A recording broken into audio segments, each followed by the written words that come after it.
This is an iHeart podcast. Guaranteed human.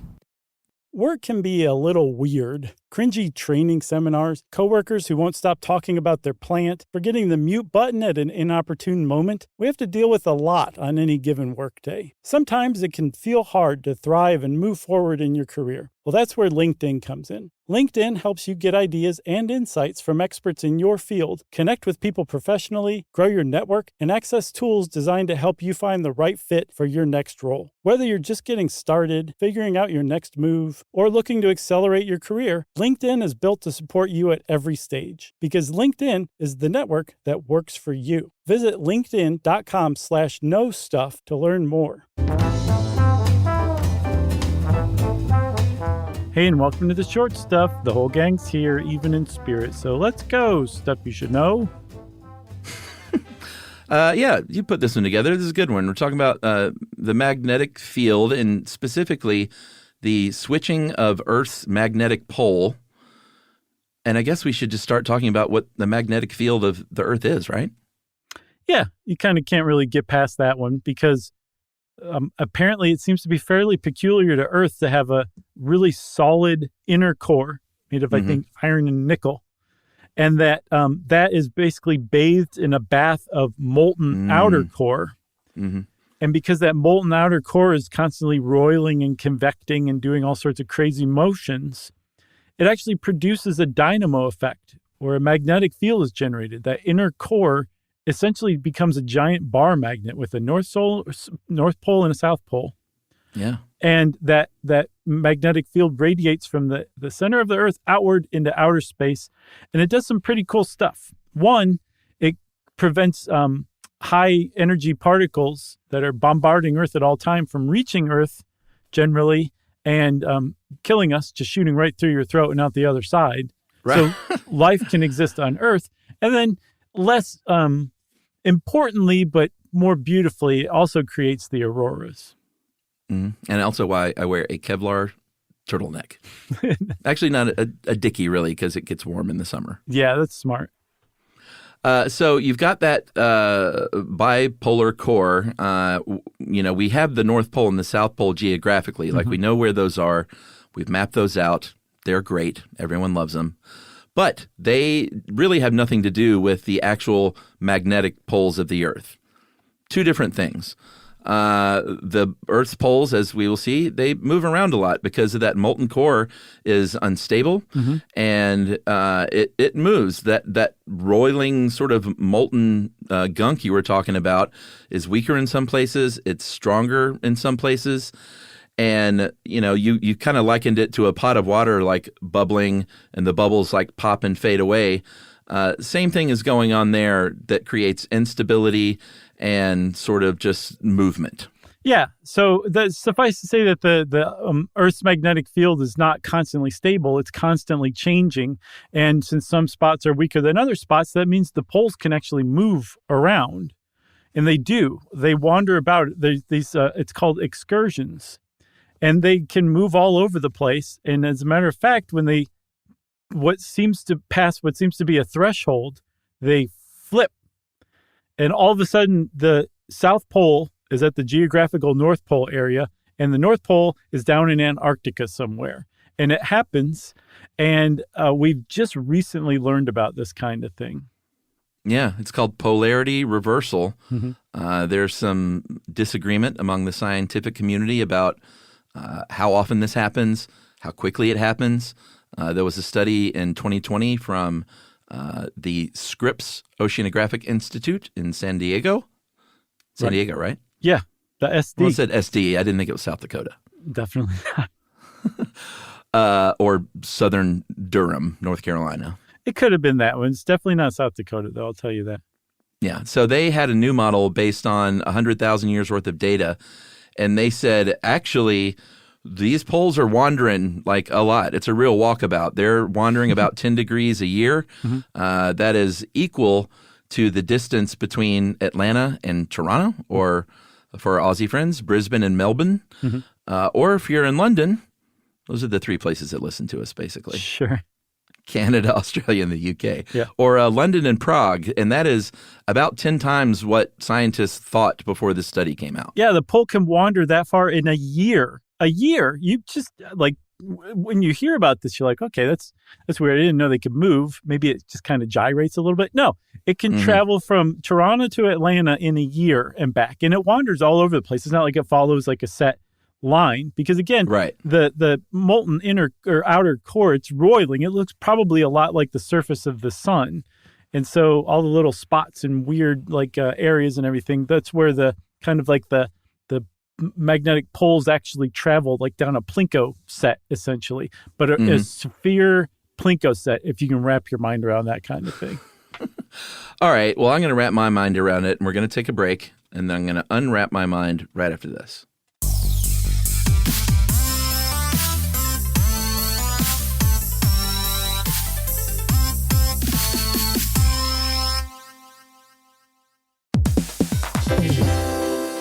Have you ever invested in something that seemed incredible at first, but didn't live up to the hype? Well, marketers know that feeling. They optimize for the numbers that look great, impressions, reach, and reacts. But when they don't show revenue, well, that's a not so great conversation with the CFO. LinkedIn has a word for that: bull spend. That's right, because you need to invest in what looks good to your CFO. LinkedIn Ads generates the highest ROAS, 121% of all major ad networks. You can reach the right buyers with LinkedIn Ads, and you can target by company, industry, job title, and more. So cut the bull spend. Advertise on LinkedIn, the network that works for you. Spend $250 on your first campaign on LinkedIn Ads and get a $250 credit for the next one. Just go to linkedin.com/SYSK. That's linkedin.com/SYSK. Terms and conditions apply.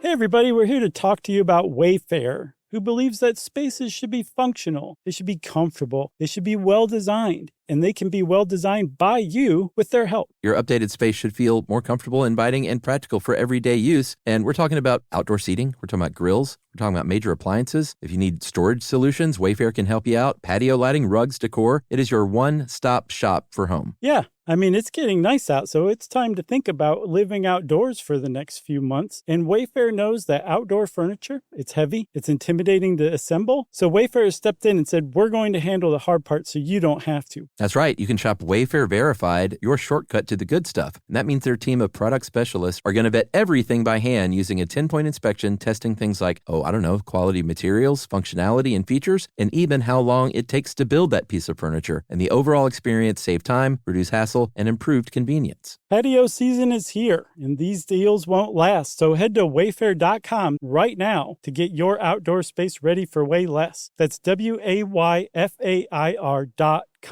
Wayfair, every style, every home.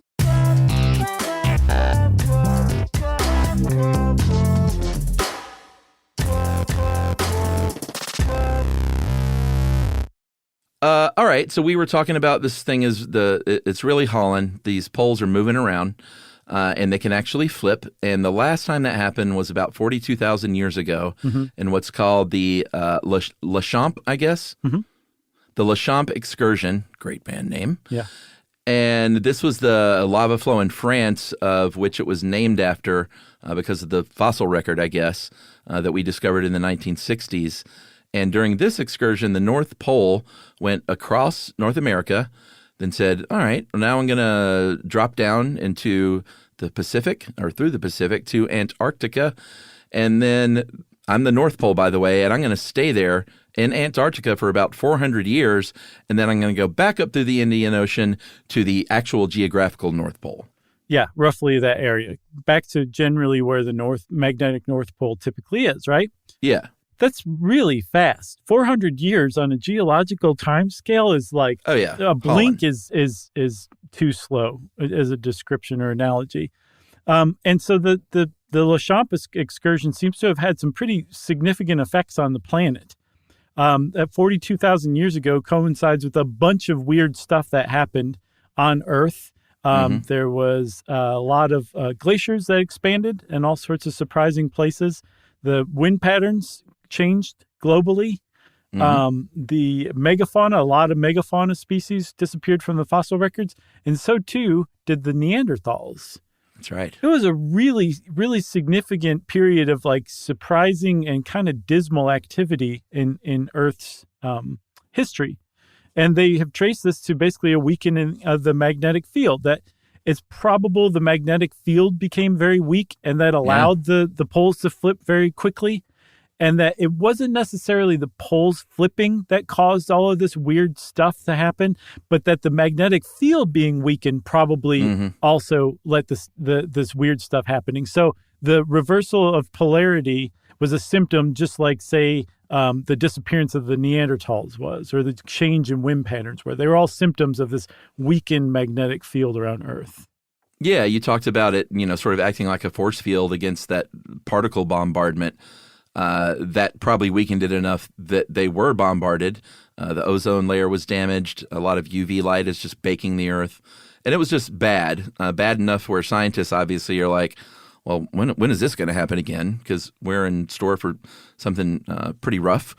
And what they've kind of come out with was, we're not sure exactly when it's going to happen again, because you can't look back. I think you mentioned earlier it doesn't necessarily happen in a pattern that you can count on. Yeah, it doesn't seem to.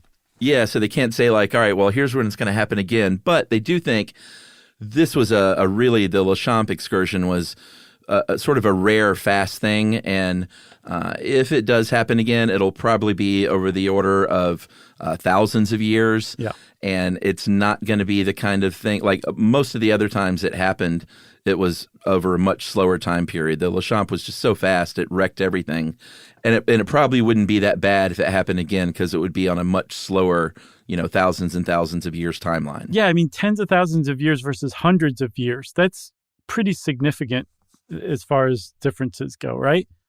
And if this sounds kind of like if it rings a bell, we talked a little bit about this in the plate tectonics episode, where like the magnetic striping at the bottom of the sea is basically lava flows recording reversals in polarity of Earth's poles. This is very much what we're talking about.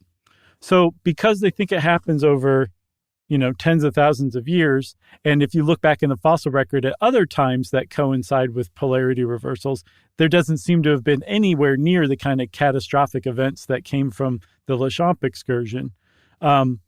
They're not particularly worried about it, but we do know that if it did happen on like a normal slow time scale, we still have to adapt because a lot of our technology relies on a stable magnetic field. Yeah, I mean, they have to take that stuff into account. Like when they look at the fossil record, maybe not much of anything happened because they weren't using satellites and they, didn't have things floating around in space. But there's an area called the South Atlantic Anomaly between South America and South Africa where there's a weaker magnetic field than elsewhere on Earth. And when satellites and stuff go through there and spacecraft, there are issues. They're like, can you hear me? Yeah, hear me? exactly. Are you still there? And they say, in space, no one can hear you scream. Name that movie? Spaceballs. Exactly. So that's an example of like what can happen with just a somewhat weaker magnetic field. So they would have to account for that stuff ahead of time, know it's coming, and account for it. I think there would be some economic impact. Yeah, but, for sure. I mean, I think who was it? The Cambridge Center for Risk Studies said that it could be like a $6 to $42 billion cost for the United States, which honestly, that's chump change when you look at, budgets of the United States. Buddy, that's a day. Yeah. A day. So it's not like, I mean, that's a lot of money, obviously, but it's not like that would wreck the American economy or anything. It depends on how long it went on for, Well, yeah, I guess so. I mean, if they didn't get up and running within a few hours, that could be, it could add up. It could add up. Speaking of knowing it's coming, I want to go ahead and stem the tide of emails. I know that Chuck was talking about Alien, by the way, everyone. How could Josh say Spaceballs? One other thing, Chuck, because the disappearance of the Neanderthals coincides with the weakening of the magnetosphere and probably bombardment of UV radiation and ions, you may be right that the Neanderthals really did melt. You might be onto something, man. That's an old one. You got anything else? I got nothing else, JM. Well, then short stuff is out. Stuff You Should Know is a production of iHeartRadio. For more podcasts from iHeartRadio, visit the iHeartRadio app, Apple Podcasts, or wherever you listen to your favorite shows.